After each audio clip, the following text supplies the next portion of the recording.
शान की आ गई। नहीं दिखाते तो मित्रों को यह लगेगा कि दांत तोड़ के सांप पालता है। उसका पारा चढ़ गया, चलो हम तुम्हें दिखाते हैं। रात्रि का वक्त था, एक काले से नाग को उसने पकड़ा। अच्छा, नागों का स्वभाव होता है कि यदि नागों को यह पता चल जाए कि हमें इस व्यक्ति से खतरा नहीं है तो उस व्यक्ति को कभी हानि नहीं पहुंचाता। सर्प डंक तब मारता है, काटता तब है जब उसे यह लगता है कि इस व्यक्ति से हमें खतरा है। पर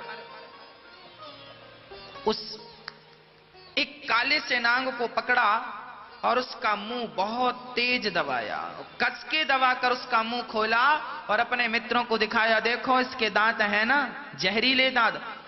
सारे मित्र चौकन्ने रह गए, चौंक गए। अरे ये तो सचमुच काला नाग है और इसका डसा हुआ पानी भी नहीं मांगता, इतना खतरनाक सांप है। मित्र देखकर समझ गए कि ये सच्ची का सांपों का प्रेमी व्यक्ति है, पर वो मित्र तो डर के मारे बाहर निकल गए। पर सांप का जब मुंह दबाया इसने जोर से तो सांप की आंखें लाल लाल हो गई। उस सांप ने विचार किया कि आज तक इसने मेरे साथ ऐसा व्यवहार नहीं किया, ना जाने क्या हुआ इसने मेरे साथ ऐसा व्यवहार किया। सर्प को लगा कि शायद ये मुझे मारने पर उतारू है। तो देवांश ने जैसे ही सांप का मुंह पकड़ करके दिखाया मित्रों को, और उसके बाद धीरे धीरे पकड़ कमजोर कम करके और नीचे रखा, उसी प्रकार सांप ने संभल करके जो उसकी उंगली में डंक मारा, वो बालक उसकी उंगली में डंक मारा, वो बाहर गया और जहां उसकी दराज में जड़ी बूटियां रखी थीं, पिता से कहा, पिताजी ये सर्प ने डस लिया है मेरी जड़ी बूटी, जरा उसको पीस कर दीजिए। मिस्टर चड्डा बहुत बड़े डॉक्टर थे, उन्होंने कहा कोई बात नहीं, मैं तेरी उंगली काट देता हूं, सारा जहर निकल जाएगा। एक उंगली काटने से शरीर की रक्षा हो रही है तो जल्दी से काटना ही ठीक है। उसने कहा ना, मुझे विश्वास है कि मेरी जड़ी कारगर है। वो ये कह ही रहा था कि वो बालक जमीन पर गिर गया, नाग ने ही तो डसा है। चारों तरफ हल्ला हो गया, मिस्टर चड्डा के पुत्र को सर्प ने डस लिया, मिस्टर चड्डा के पुत्र को सर्प ने डस लिया। सारे नगर में हल्ला हो गया, सारे मेहमान देखने आने लगे और जड़ी रखी गई, पर जड़ी असर ना कर पाई। मिस्टर चड्डा रोने लगे, उनकी पत्नी रोने लगी, मेरा बेटा बेटा, तेरी बात ना मानी होती, उंगली काट दी होती तो पुत्र तेरी रक्षा हो जाती। नगर में बड़े बड़े जो सांप को झाड़ने वाले थे उनको बुलाया गया, पर उनका कोई मंत्र काम ना कर सका। 2 घंटे बीत गए, उसकी धड़कन भी धीरे धीरे बंद होने लगी। मिस्टर चड्डा स्वयं डॉक्टर थे, हाथ पकड़ के देखा, धड़कन का कोई पता नहीं। डॉक्टर चड्डा समझ गए कि मेरा बेटा चला गया। रोने लगे, सारे शहर में खबर फैल गई, मिस्टर चड्डा के बेटे को सर्प ने डसा।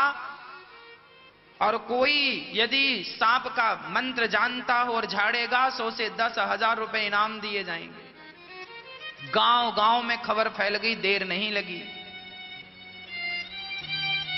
ये खबर गांव के उस व्यक्ति तक पहुंची, उसका नाम था राम नारायण।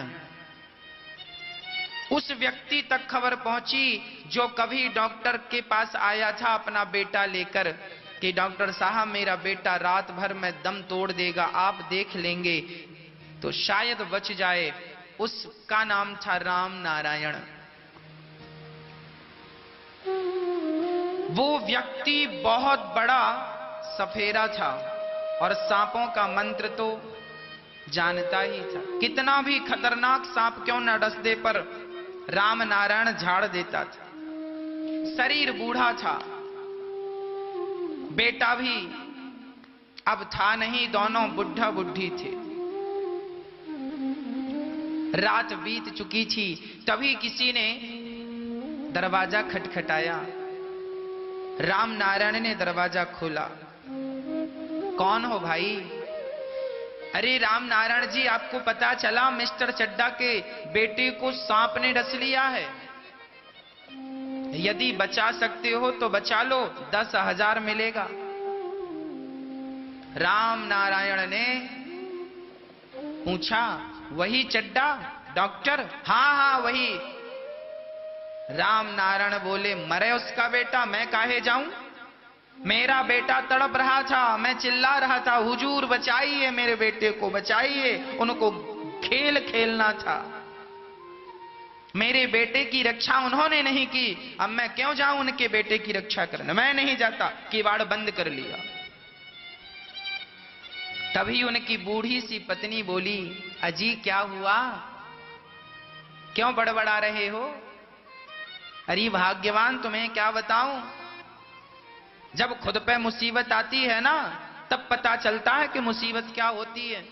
दूसरों की मुसीबत तो कोई जान छोड़ी पड़ती है। बड़े लोगों के बड़े ख्याल हैं। इंसान कीड़े मकोड़ों की तरह मरता रहता है, ये अपने खेल को नहीं छोड़ते। मैं नहीं जाने वाला। पत्नी बोली, कहां नहीं जाओगे, ये तो बताओ बात क्या है? बुढ़िया ने पूछा तो राम नारायण ने कहा, वो मिस्टर चड्डा है ना? हाँ हाँ, मैं बेटे को लेकर गया था, डॉक्टर साहब देख लो देख लो, नहीं देखा उन्होंने। अब तो मेरा बेटा चला ही गया। तो पत्नी ने कहा, उनके बेटे को क्या हुआ? बोले, उनके बेटे को सांप ने डस लिया है, और ये बहुत बड़े झाड़ने वाले थे, ये चाहते तो जान बच सकती थी। पत्नी ने उनकी ओर मुस्कुराते हुए देखा और कहा, जो आपको अच्छा लगे सो कीजिएगा, पर रात हो गई है, जाना है सो जाइए, सोना है सो सोइए। राम नारायण बोला, आग लगे मिस्टर चड्डा के घर में, मैं काहे जाऊं? मेरे बेटे को उसने देखा तक नहीं पलट करके कैसा है।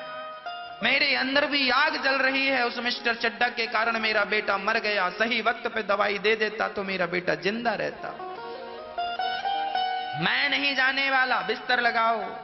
बुढ़िया ने बिस्तर लगाया, दोनों आराम करने लग गए। पर राम नारायण करवट बदलते रहे, इन्हें नींद ना आई। मुंशी प्रेमचंद्र जी लिख रहे हैं, मुंशी प्रेमचंद्र जी लिख रहे हैं, ये कभी इस करवट पे जाएं, कभी इस करवट पे जाएं, थोड़ी देर बाद उठकर बैठ गए। तो बुढ़िया भी